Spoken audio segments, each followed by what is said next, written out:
por tu palabra, Señor. Porque, Señor, por medio de ella podemos agarrar ánimo, por medio de ella podemos aprender. Señor, ayúdanos a aprender. Que tu Espíritu Santo sea el que nos enseñe. Que tu Espíritu Santo sea el que nos corrija, Señor. Porque a veces también necesitamos ser corregidos.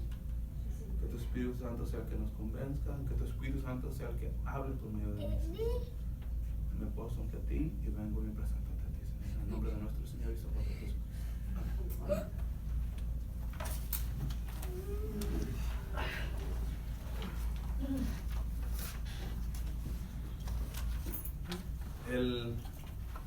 Le puse como título Misión Cumplida.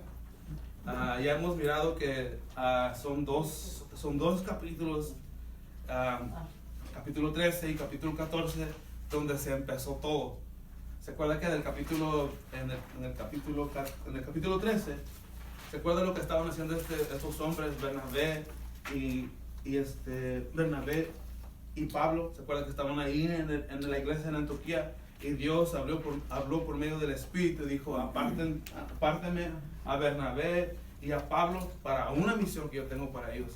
Y después de ahí descendieron, y como miramos cómo es que Dios abrió las puertas, y miramos cómo es que en Antioquía, miramos el versículo 13, capítulo 13, del versículo 1 al 5, miramos cómo es que ellos entran a Antioquía de Siria y empiezan a evangelizar. Ese es uno de los lugares que empezaron de ahí. Después miramos y nos vamos en el capítulo 13, después miramos que van a Panfilia. Ahí miramos que hay una gran decepción por lo que estaban viendo. Y después nos seguimos brincando. Después vamos a Perga, donde se acuerdan que ahí es donde Juan Marcos los abandona, ahí en el versículo 13. Después vamos a Antioquía de Pisidia. Y de ahí vamos brincando los lugares. Y después llegamos a Iconio, miramos ahí un poquito de lo que sucedió en Iconio. Después llegamos a Listra. Y ahora por último vamos a ir, creo, a terminar cómo es que de vuelta regresan a Antioquía, en donde todo empezó. Toda esta misión tomó como 2 años. Se imagina 2 años estar en peligro, 2 años de haber sufrido, 2 años donde la palabra de Dios pudieron ver cómo es que el evangelio llegó y penetró las ciudades más, yo se puede decir, más idólatras, como lo que nos encontramos aquí cuando querían ofrecer sacrificio a Bernabé y a Pablo. Y después miramos cómo por medio de ellos es que la palabra de Dios entra hasta los judíos, y no solamente los judíos, sino que ahora también los gentiles. Miramos entonces que Pablo y Bernabé estaban totalmente comprometidos al evangelio. O sea, eso es lo que esa era su mente, yo creo. Eso era lo que ellos funcionaban. Así es como funcionaban.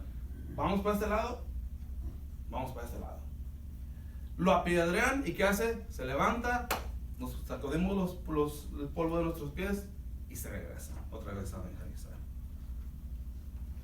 Entonces podemos ver que Pablo y Bernabé estaban totalmente comprometidos al evangelio. Ese es como el mensaje en una oración. Pablo y Bernabé estaban totalmente comprometidos al evangelio, no importaba el costo.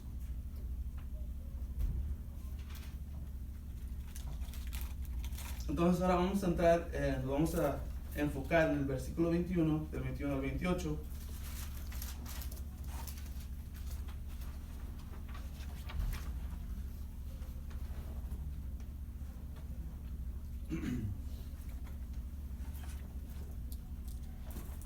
Y ya miramos un poquito del capítulo 14 la semana pasada, pero vamos a tocar un poquito solamente como en el versículo 8. ¿Se acuerdan cuando miramos las similitudes del ministerio de Pablo y Pedro?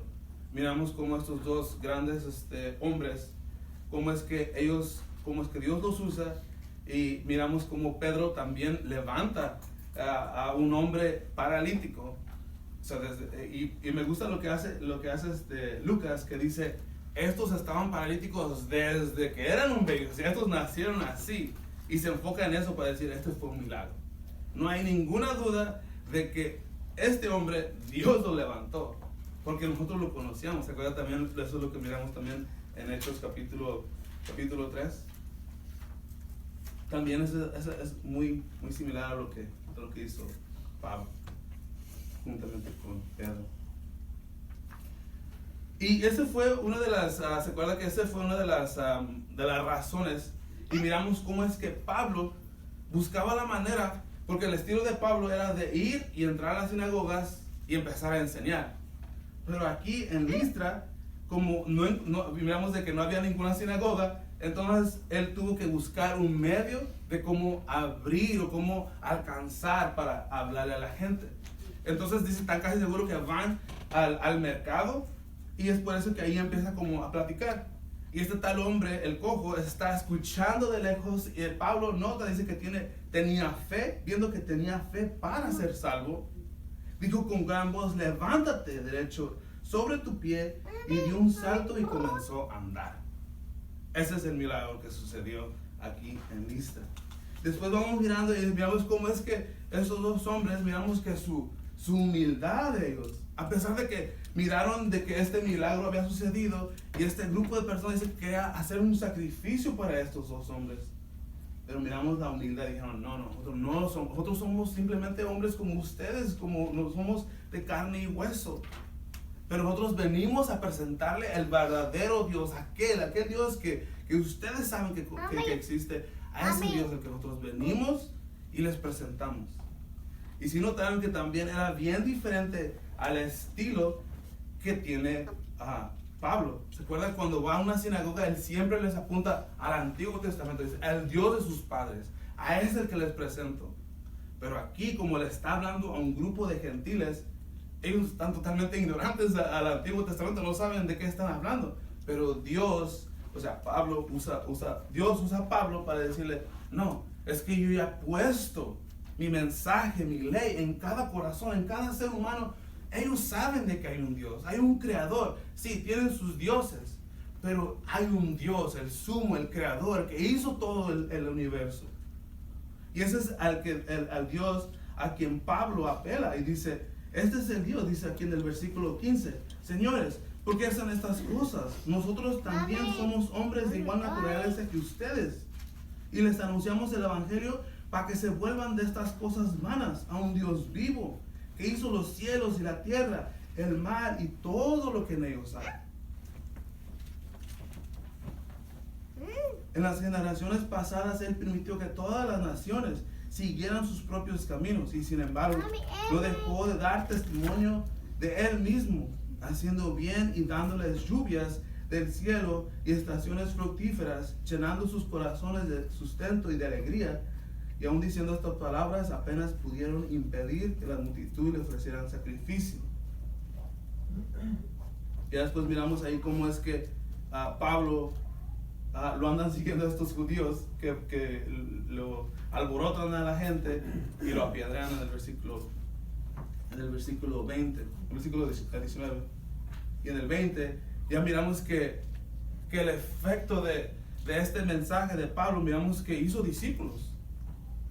Pero mientras los discípulos lo rodeaban, o sea, ya para este entonces ya tenía un grupo de personas que habían confiado en el mensaje. Y ahora aquí es donde yo estudiando otra vez, mirando, digo, a lo mejor puede ser que aquí es donde Timoteo escucha de este gran milagro.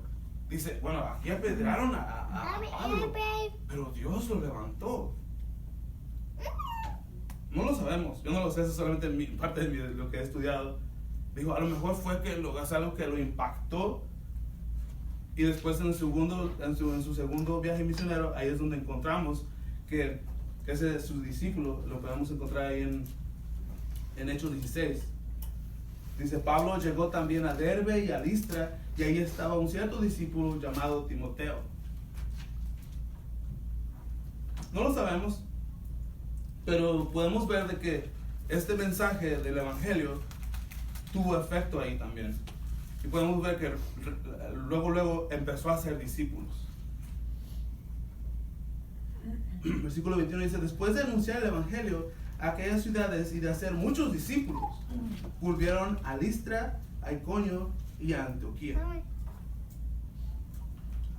Entonces podemos ver que en el versículo 21 después dice, después de anunciar el evangelio en aquellas ciudades y de hacer muchos discípulos, volvieron a Listra y a Iconio y a Antioquía.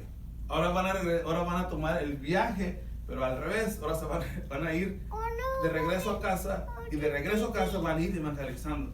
Pero también miramos que aquí miramos que también nosotros somos llamados a llevar el evangelio, como lo encontramos en Mateo 28, pero no solamente a llevar el evangelio, sino también a ser discípulos. Eso es nuestro deber, hacer discípulos. Ahora, ¿qué es lo que hacemos nosotros cuando hacemos discípulos? Es tomarnos el tiempo, explicarle con más exactitud lo que es la palabra de Dios, como lo que estamos haciendo ahorita. Entrar en detalle y saber en el Dios en quien hemos confiado. Eso toma tiempo. Esto toma tiempo, pero esa es la vida de un creyente. Llevamos el evangelio, vienen y nosotros les empezamos a enseñar. Ese es nuestro estilo de vida. Ese debería de ser nuestro estilo de vida, cómo es que funcionamos o cómo deberíamos de funcionar. Algunos son evangelistas, algunos son maestros, algunos llevan el mensaje, unos están allá afuera llevando el mensaje, otros estamos aquí, pero todos tenemos un trabajo que hacer. Algunos son más efectivos